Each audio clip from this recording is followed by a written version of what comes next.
Hello दोस्तों, कैसे हो। आज हम अपना चैप्टर लॉस एंड प्रॉफिट, लाभ एंड हानि शुरू करने जा रहे हैं। तो आप इसका बेसिक एक बार देख लें छोटा सा।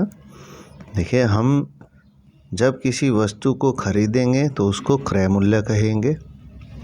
जब किसी वस्तु को बेचेंगे तो जिस रेट पर बेचेंगे उसको विक्रय मूल्य कहेंगे, यानी कि सेलिंग प्राइस। खरीदने को कॉस्ट प्राइस। अगर प्रॉफिट होता है तो कैसे होगा कि जितने में बेची है और जितने में खरीदी थी उन दोनों का जो डिफरेंस आता है वो हमारा लाभ होता है।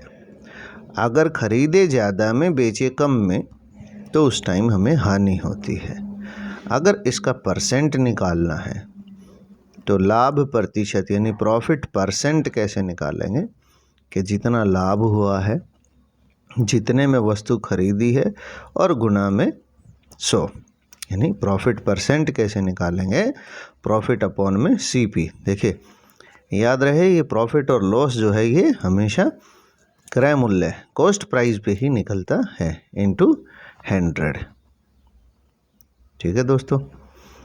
अगर लॉस निकालना है यानी हानि प्रतिशत निकालनी है तो हानि बटे क्रय मूल्य गुना 100, यानी लॉस परसेंट जो होगा लॉस अपॉन सीपी इंटू 100।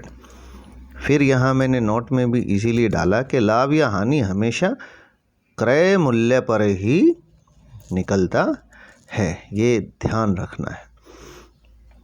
और अगर दोस्तों हमें निकालना है सेलिंग प्राइस, ठीक है, तो क्या करेंगे, कॉस्ट प्राइस यानी क्रय मूल्य लिखने के बाद जो प्रॉफिट दे रखा है उसको 100 में ऐड कर दें और अपॉन में 100 कर दें। यानी सेलिंग प्राइस जो होगा कॉस्ट प्राइस को गुना करना है 100 प्लस प्रॉफिट परसेंट अपॉन में 100 से।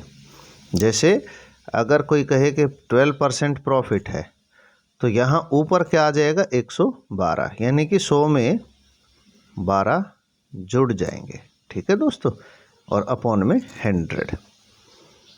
ऐसे ही अगर लॉस हुआ है तो CP इंटू 100 माइनस लॉस। अगर कहें कि 12% लॉस था तो क्या करेंगे, 100 में से ये 100 माइनस करते तो 88 जो आता वो ऊपर आ जाता।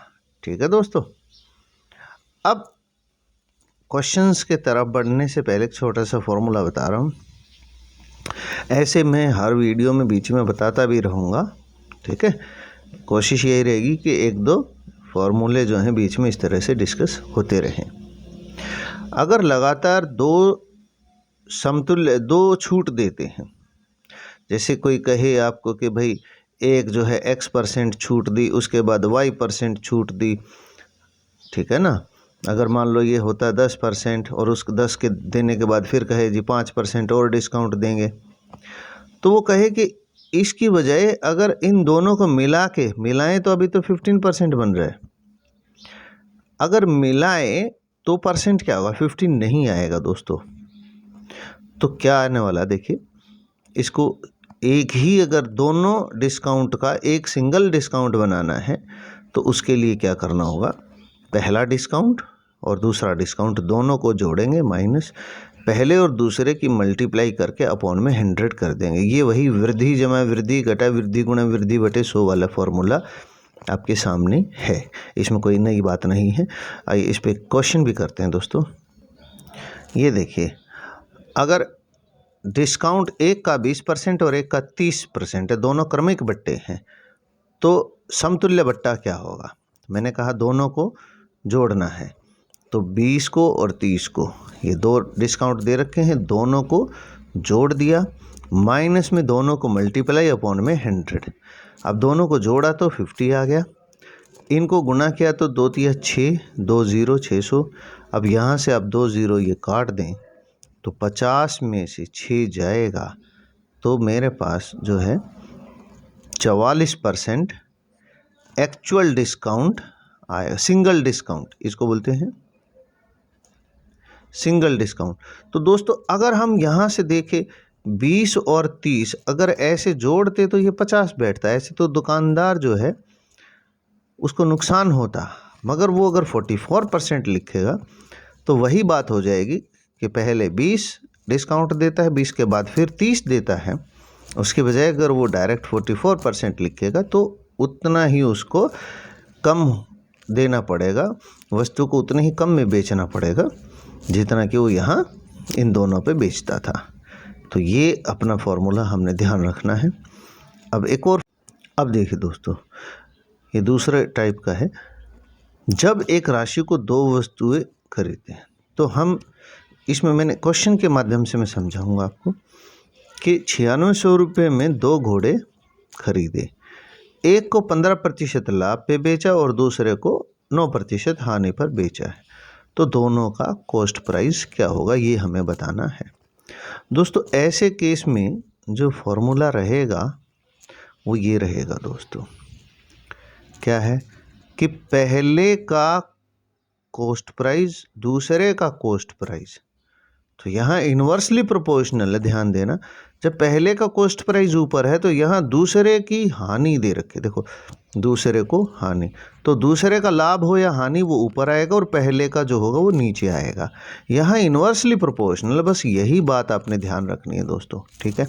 तो अब देखो मैं लिखता हूँ कि पहले का कॉस्ट प्राइस 1 होगा तो दूसरे का कॉस्ट प्राइस 2 हो गया। अब दूसरे पे क्या हुआ, 9% लॉस, और पहले पे क्या हुआ, 15% प्रॉफिट, ये आ गया। अब ये हमारे पास जो है ये रेशियो की फॉर्म में आ गया। अगर हम इन दोनों को जोड़ते हैं तो ये हमारे पास आ गया 24, ठीक है। अब ये 9600 जो है कुल रुपए दे रखे, जब 24 96 होंगे तो एक कितना होगा, 400।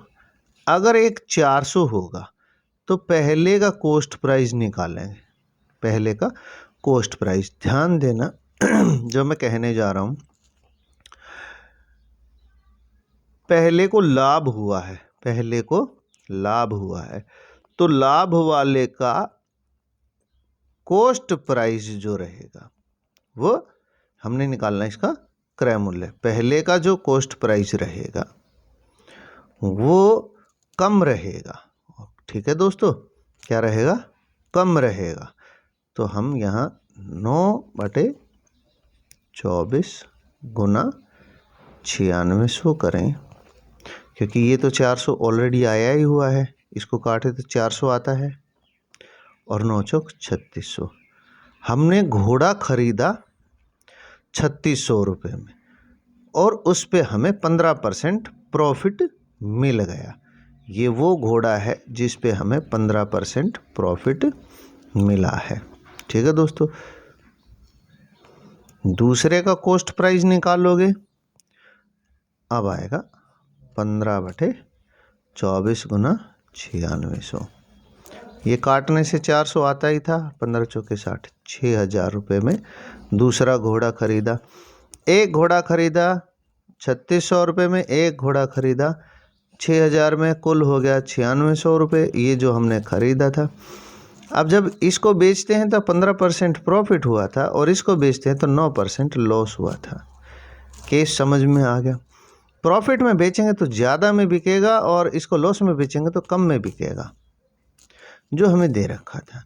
तो इसमें हमने क्या किया है, यहाँ आपने देखा कि जब हमने कॉस्ट प्राइस पहले का क्रय मूल्य निकालना था, और जबकि जो क्वेश्चन दे रखा है, क्वेश्चन में पहले पे प्रॉफिट दे रखा है 15 देने के बाद मैंने यहाँ 9 ऊपर लिखा है, देख रहे हो, मैंने यहाँ 9 ऊपर लिखा है। तो ये होता है इनवर्सली प्रोपोर्शनल। जब एक ही कीमत पे 2 वस्तुएं खरीदें तो जिसका क्रय मूल्य निकालना है उससे दूसरे वाले का रेशो उसके सामने रखना होता है। ये मैं आपको बार बार बताने की कोशिश कर रहा हूँ दोस्तों, और लगता है आपकी समझ में भी आएगा। ठीक है दोस्तों, अगली वीडियो में फिर मिलेंगे, ये बहुत लंबी हो जाएगी। तब तक के लिए थैंक यू, बाय। और ये चैनल को हमारे अगर जुड़ जाते तो अच्छा रहता, नोटिफिकेशन भी मिल जाता, सब्सक्राइब भी कर लो तो बहुत अच्छा रहेगा। मैं आपके लिए कितना कुछ कर रहा हूँ, कुछ नहीं कर रहा हूँ, चलो मान लिया, तो कुछ तो कर ही रहा हूँ। ठीक है दोस्तों, ओके बाय।